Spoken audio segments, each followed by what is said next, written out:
My name is Corey Taylor, and I'm here to talk about how, as a leader, we should be using a compass over a GPS. Now, we've all probably used a GPS in our lives, whether it was our parents using them for a trip or we use them to, find our way back home. I constantly use a GPS whenever I'm going back to Wichita or heading back to Manhattan. Now, the thing with GPSs is they give you multiple routes, some that require a toll road, some that are super quick, some with lesser turns. Now, we're all kind of guilty of using the one that gets us there quicker. It's just how we've grown up, we're constantly growing up with new technology that does things faster and easier.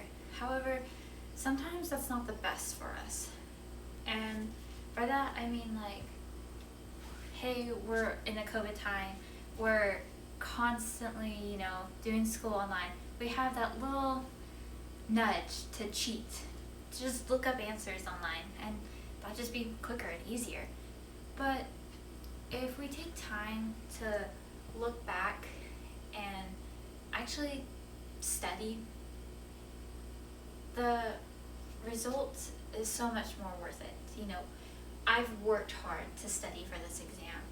I got the grade that I knew I would get because I took the time to study for it. And with a compass, you kind of get to chart your own path, And as a compass for a leader is our values.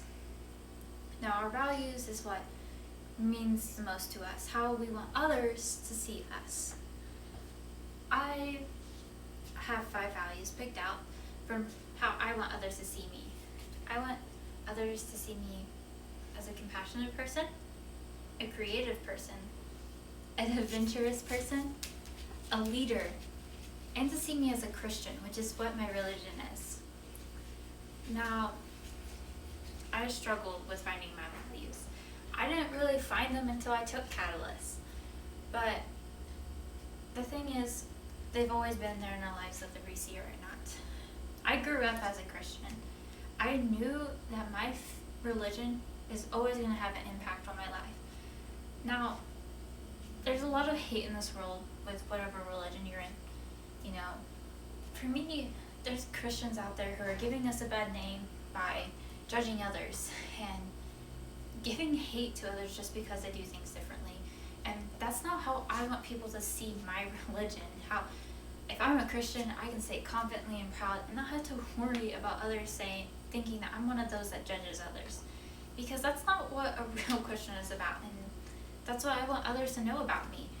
And not only that, but I want to be a compassionate leader. I want others to see me as this kind-hearted person who's always going to be there for you. And the thing about it is, I want to be unique.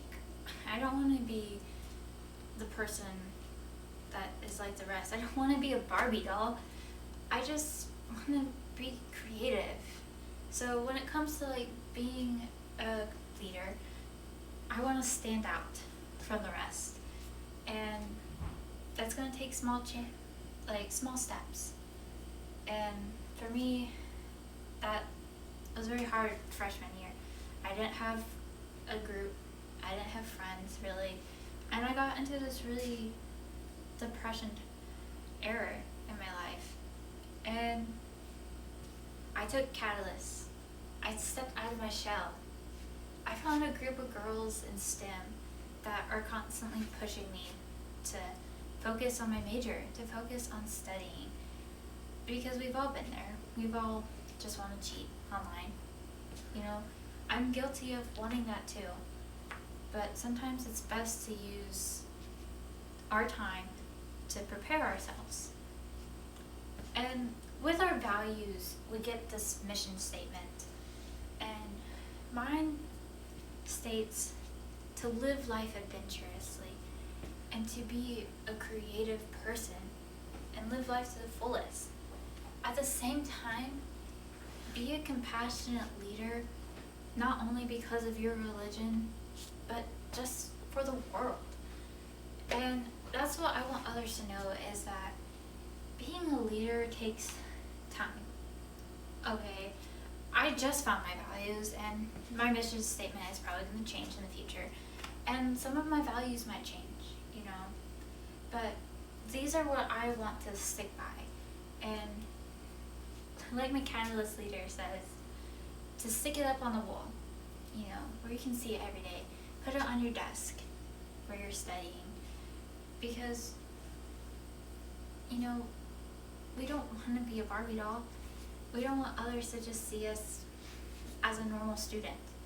We want to make a change to the world. That's what a leader is all about, is making change. But make it right by being a compassionate person.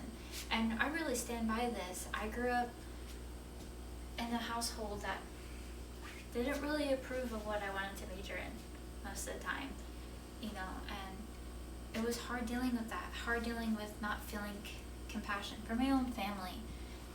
And that's kind of when I wanted to not do this to others. I want others to see me compassionately.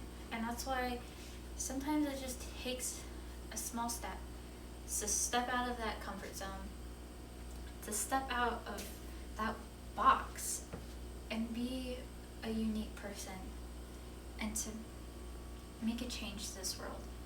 So I encourage you to find out what your values are and to create your own mission statement. Thank you for listening, and my name is Cora Taylor.